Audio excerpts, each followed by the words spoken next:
राजकुमार भाटी जी, सवाल आपसे है कि ये रिश्ता क्या कहलाता है जो आपका कांग्रेस पार्टी के साथ है, जो आपका ममता बनर्जी के साथ है, जहां नेता नेतृत्व तो एक नहीं हो पा रहा, तय नहीं हो पा रहा, लेकिन नंबर भी अलग अलग है। कोई 140 कह रहा है, अखिलेश जी 140 कह रहे हैं, राहुल गांधी 150 कह रहे हैं, प्रियंका जी 180 कह रही हैं, ममता जी 200 कह रही हैं, केजरीवाल जी 230 कह रहे हैं।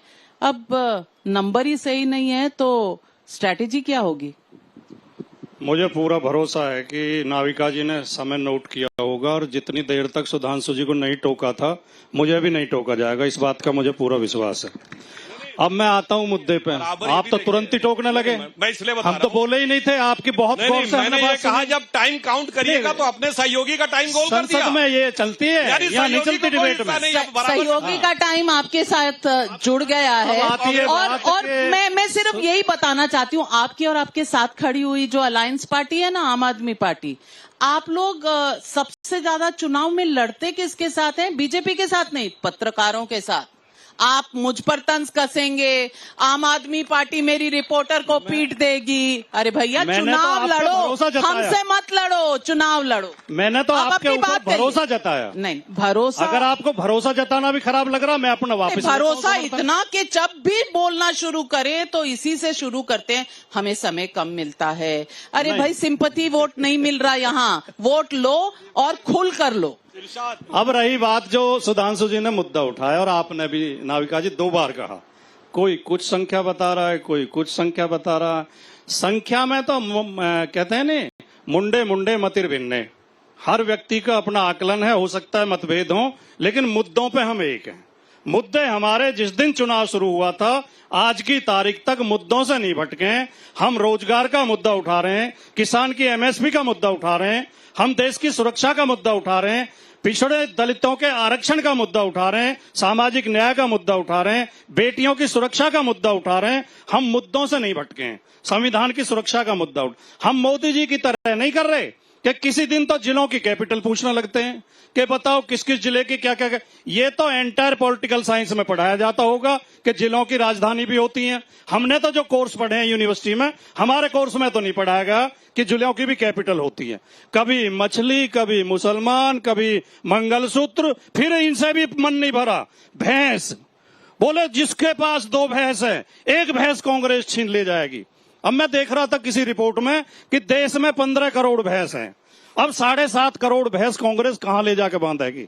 अगर 1-1 भैंस छीन लेगी तो 7.5 इतनी लंबी खोर कहां से बनाएगी कांग्रेस जिसपे वो भैंस चारा खाएंगी? जब नेता इस तरह की बौखलाहट दिखाने लगे और जब नेताओं के चेहरे पे आत्मविश्वास की कमी आ जाए और नेताओं के भाषण का स्तर बहुत नीचे आ जाए, जब उन्हें देश की चिंता ना हो, देश में चाहे गृह युद्ध हो जाए, देश में चाहे समाज आमने सामने अड़ जाए, हम अपनी वोट के लालच के लिए हिंदू मुसलमान करेंगे, तब आप समझ लो कि वो नेता हारने जा रहे हैं। ये चुनाव जो है मुद्दों का चुनाव हो गया है। बच्चों के रोज परीक्षाओं के पेपर लीक होते हैं और जब पेपर लीक होता है यूपी पुलिस का, नहीं ठीक है, मैं तो आपके कहने से रुक जाऊंगा। आपको नाविका जी को इशारा करने की जरूरत नहीं है, सुधांशु जी को ठीक है, समय ज्यादा लग रहा, मैं रुक जाता हूँ, अगली बार बोलूंगा। धन्यवाद जी। अब देखिए, मैंने कुछ रोका नहीं, टोका नहीं, आप बीच में अरे भाई आपके सपोर्टर चारे, मेरा एक पत्रकार भाई है, उसको तो मेरा सपोर्ट करने दो। किस अधिकार से आपको डायरेक्ट? क्यों? मेरे आप संपादक हैं चैनल की, तो आप सर्वोपरि तो वो भी वरिष्ठ पत्रकार है। मैं इनकी बात मानने को तैयार हूँ अगर सारे सवाल हमसे न हो। द्वारा डिक्टेट किया जा रहा है, कैसे ये समझा जाए कि चैनलों को बीजेपी के द्वारा डिक्टेट किया जा रहा है? अभी हमारे सामने इशारा कर रहे हैं। आपको भूत नजर आ रहा है? आपको कहीं भूत नजर आ रहा है? यहाँ खुले में हम खड़े, एक पत्रकार के साथ दूसरा पत्रकार, आपको कहाँ से बीजेपी का भूत नजर आ रहा है? मैं बात मानने को तैयार हूँ और चारों सवाल हमसे ना हो, ये क्या मतलब होगा?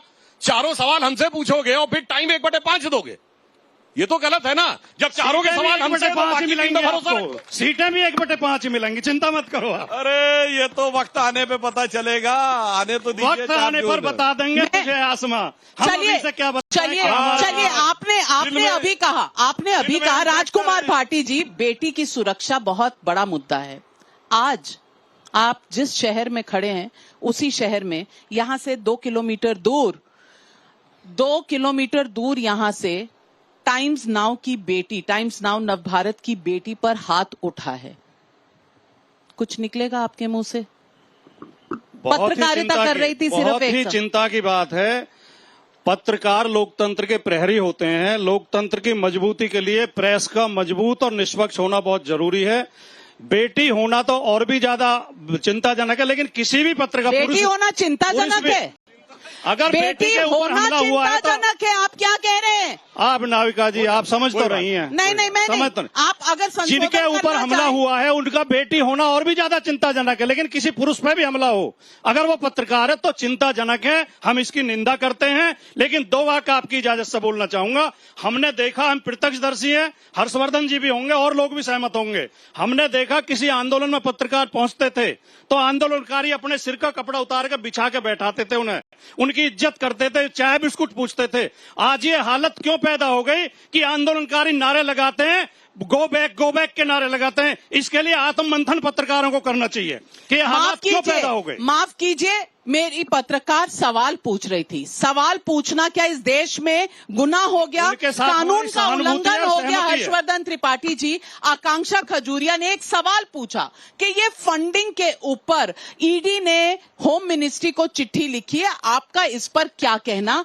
अदब के साथ पूछा और मीडिया कोऑर्डिनेटर ने उसको बुरा भला कहा, अभद्र भाषा इस्तेमाल की और वीडियो जर्नलिस्ट को पीटा, कैमरा तोड़ा। क्या इस देश में अब ये भी गुनाह है सवाल पूछना? देखिए नविका जी, मुझे लगता है कि इस पर कोई किंतु परंतु नहीं होना चाहिए था और मुझे थोड़ा सा अच्छा नहीं लगा। भाटी जी ने बिल्कुल ठीक कहा, पत्रकार आत्ममंथन करेंगे और जिनका जिनका संकट रहा होगा वो मीडिया से गायब हो गए, मुख्य धारा में रह नहीं गए, उनका जिनका भरोसा टूट गया होगा वो किनारे हो गए। लेकिन सवाल यहां उससे आगे का है। कोई भी पत्रकार आत्ममंथन करे या न करे, पार्टियां उसको पिटवा देंगी। ये कौन सी मानसिकता है? और हम आज यहाँ विजय चौक पर, संसद बगल में है, नई पुरानी दोनों, साउथ ब्लॉक नॉर्थ ब्लॉक हमारे पीछे है, इतने लोग हमारे सामने हैं। इस लोकतंत्र में, इस जीवंत लोकतंत्र में बैठे हैं। एक व्यक्ति एक अर्ध राज्य का मुख्यमंत्री है और उसके सामने पत्रकार सवाल नहीं पूछ पाता है। तानाशाही फांसीवादी मानसिकता किसे कहते हैं, ये आप लोगों को तय करना चाहिए। अक्सर इसकी बात होती है, अक्सर किसी भी बात पर कहा जाता है कि देश में तानाशाही आ जाएगी, संविधान खत्म हो जाएगा, लोकतंत्र खत्म हो जाएगा। लोकतंत्र और संविधान में अभिव्यक्ति की स्वतंत्रता सबसे आवश्यक है और अगर उस अभिव्यक्ति की स्वतंत्रता को दबाया जा रहा है तो इसका सीधा सा मतलब है लोकतांत्रिक जरिए से वो अपनी बात जनता के बीच में पहुंचाने और उनसे जुड़ने की स्थिति में नहीं है। इसीलिए टाइम्स नाउ के पत्रकार पर हमला हो रहा है और ये पहली बार नहीं हुआ है। इससे पहले भी जब अरविंद केजरीवाल के घर में हुए भ्रष्टाचार की कहानी आई थी टाइम्स नाउ भारत पर, टाइम्स नाउ पर, तब भी पंजाब में झूठे मुकदमे में एक महिला पत्रकार को गिरफ्तार किया गया था। दुर्भाग्य से तब भी नेताओं ने आत्ममंथन नहीं किया था। बिल्कुल। और मैं एक बात ऐड करना चाहूंगा। मैं टाइम्स नाउ को इस बात के लिए बधाई देना चाहूंगा कि आपकी पत्रकार को सिर्फ एक झापड़ ही पड़ा है। इन्होंने तो अपनी राज्यसभा सांसद को लात घूसों से मार मार कर गिरा गिरा के पीटा था। जब उन्होंने इतना किया तो इसको तो आप सेकुलर प्रसाद समझ लीजिए उनका। और इतना ही नहीं, आम आदमी पार्टी वालों ने तो अपने चीफ सेक्रेटरी को घर में बुला के 2 साल पहले थप्पड़ मारे थे। तो आप समझ लीजिए कि पत्रकार के साथ ये किया तो फिर भी मैं मानता हूं थोड़ा कम किया। और अभी बोल रहे थे भाटी जी, ये भूल गए जब मुलायम सिंह जी यूपी के चीफ मिनिस्टर थे तो एक दौर में इनकी सरकार के खिलाफ खबर निकल गई थी तो 2 समाचार पत्रों पे बाकायदा कार्यालय पे हमला करके तोड़फोड़ करके तहस नहस कर दिया गया था, अमर उजाला और दैनिक जागरण के कार्यालय को। वो भी हम लोगों को याद है। और मैं लोगों से कहता हूं जाके वीडियो अवेलेबल